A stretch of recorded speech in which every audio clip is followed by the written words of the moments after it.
Olá, eu sou Zilma Versosa, médica cardiologista pediátrica e vou responder a dúvidas que foram recebidas pelo nosso site. Sopro cardíaco em crianças.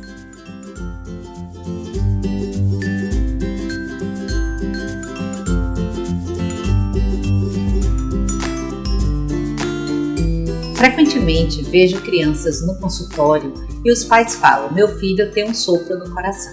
O que significa o sopro cardíaco? O sopro é um som gerado pela movimentação acelerada do sangue dentro do coração ou nos vasos sanguíneos e escutado pelo médico ao examinar a criança. Este som se assemelha a um sopro, daí o nome. É importante ressaltar que o sopro escutado pode ou não estar associado a doenças no coração.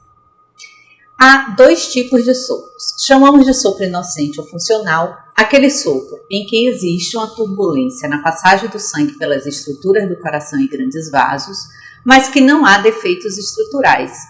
Exemplo disso é um paciente com febre. O outro tipo é o sopro patológico ou orgânico, que está associado a defeitos no coração, podendo ser defeito congênito ou adquirido. Um exemplo é a turbulência do sangue ao passar por uma comunicação no septo interventricular. O sopro cardíaco é comum em crianças, mas apenas uma minoria dos pacientes com sopro tem doença cardíaca. É importante distinguir o sopro benigno do sopro associado à doença cardíaca congênita ou adquirida para tratamento adequado. O sopro funcional ou inocente não precisa de tratamento.